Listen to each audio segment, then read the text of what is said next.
I want to welcome everyone to the Tom Bomb Podcast, live in Los Angeles, California. This is Season 1, Episode 10. What's good, Tony? We got a good lineup for you today on the show. We got the hip-hop facts, new album, new singles. We also have an interview with the group HERSTORY.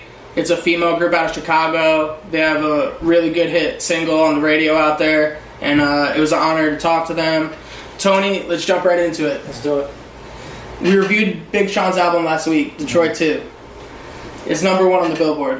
What do you think? I think it was a good album. I mean, I still don't think it's going to be the number 1 album of the entire year, but I think it's definitely like in the running for it. I'm going to disagree with Tony. I think so far that's the best album of the whole year, and I don't see any artist except maybe Kendrick. You don't know who's going to drop though. That's what I'm saying right now. Unless Kendrick or Jay-Z or someone of that big of a caliber drops. That just sounds biased. It just sounds like artists that you want to hear drop that you would put above it. I'm talking about as a complete album. Or non-biased. See, so these are just artists that like you want music from. I'm saying as a whole. As a whole. Okay, you don't think anybody will outsell him? You don't think anybody will outsell him this year? No, I'm not saying that. I'm just saying a better quality of work. A better quality of work should equal more album sales. Yeah, but not always. Not always, but you think Big Sean's going to have the biggest album of the year? Yes. Okay. So far. You're wrong. Okay. Go ahead. Continue. Tony, 4 years ago today, Mac Miller dropped the Define Feminine. What do you think about it?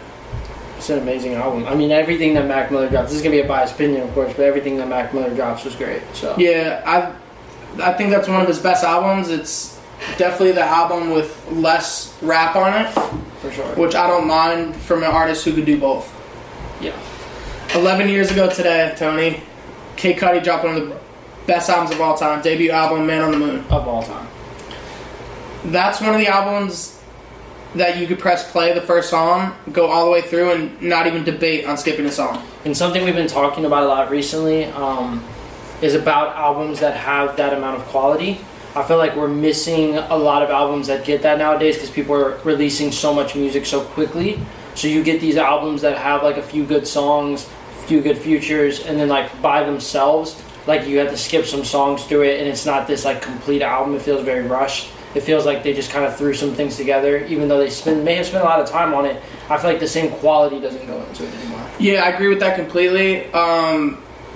Most albums this year, it's not like a body of work anymore. It's more of like, oh, let's get like as many hot singles as we can off to make the sales, instead of just going straight through. Like, as a fan of hip hop and all music, when an album drops, I press play from song 1, and I go down. And I think that the artists, not all, but a lot of them, a lot of the big ones, are doing it more for singles to hit the charts than a whole body of work. And this is something that a lot of the artists that I listen to a lot are artists that consistently drop like mixtapes and bodies of work where they're not worried about the album sales, they just want to release music. Like Currency.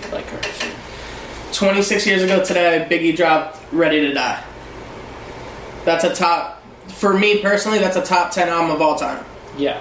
That's another one where you can play it through. Yeah. Tony, 19 years ago today, Jay-Z dropped The Blueprint. I think that's his best album. I like that album. Do you agree that that's his best album? I don't think I'm qualified enough to make that choice because I'm not a Jay-Z fan and I don't listen to enough of his music often enough to make that like distinction between what's his best and what's his not. That's just my honest opinion. Yeah, no, I see that. I would say either that or, as a fan, the Black Album. 2 years ago today, 6 Black dropped his debut album. How do you feel about him? I love Black, not 6 Black. I love Black. Yeah, I just said that because that's how it's spelled. I know, and everyone always makes that mistake. Mm-hmm. I love Black, and that's an artist that I listen to a lot. That album was really good. I think with people who do like that, like trap soul type music like him, a lot of them like don't make albums like back to back, the way we were just talking about. So when they do release something, I feel like they put a lot more like time and work into it, and that was one of those albums for him. Tony, I can't go to the next segment without talking about this. Kanye West is publicly going off again, but we've talked about Kanye West. Everyone knows about Kanye West.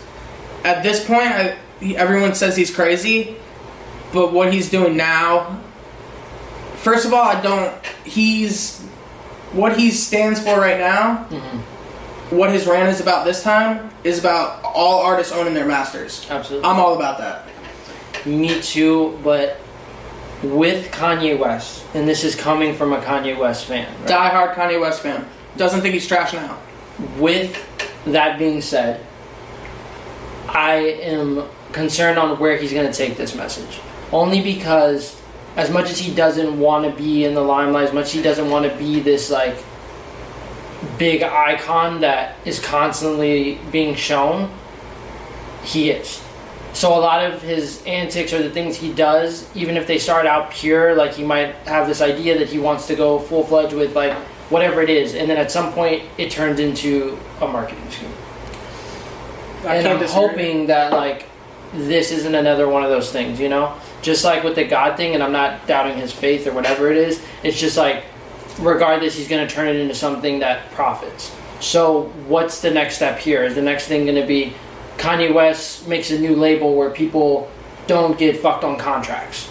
That'd be dope. That's what I feel like is going to come next, but I feel like it's going to get warped into something else. I don't think he's going to do any... Like, he's saying, oh, this is for everyone, but, like, I can't see him doing something this big without making money off it himself. That's what I'm saying. So you agree with that? That's why I'm saying I'm concerned that it's going to turn into something from, like, a pure message that actually needs to be said and heard and changed to something that is strictly a marketing scheme.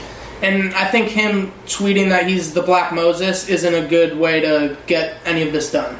I think he's not the Black Moses. I think he's been in this so long that he knows he needs a certain amount of shock value for people to pay attention to what he's saying. Oh, he can do it. Yeah.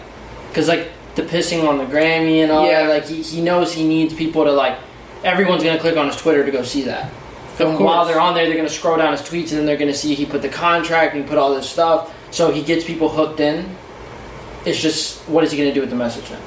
Yeah, and I think him also tweeting that he wants a public apology from J. Cole and Drake also isn't a way to get it done.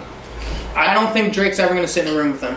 I personally think it's great. And the reason being is because I think a lot of what rap is missing today is healthy competition.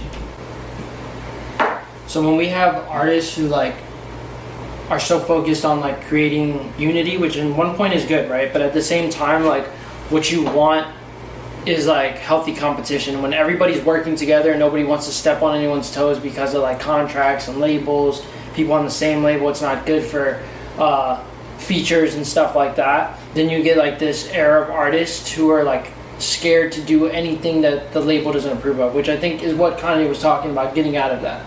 Because beforehand, when a lot of artists were just like going at each other, whether it took it back to the streets or they just kept it in the music, like there was this healthy like, who's the best? Like I don't even hear rappers really claiming to be the best rapper anymore. Yeah, it's sad. It's fucked up. Mm-hmm. Alright, we're gonna move on to the albums that dropped this week. Tony, first one, Top by NBA Youngboy. I know you've been waiting on this one. Go ahead and say your piece. No, we'll get it. Alright, you want it? Yeah, go ahead. Hold on, let me announce the rest of the albums before. Kanye the Machine. Amazing album. Don't harp on that. Just do it. B.O.B. dropped an album called Somnia. Tokyo's Revenge dropped an album called Seven. I think it's supposed to be 7. It's spelled the number 7 VEM. What do you think of the albums that came out? I think the best album of the week was NBA's.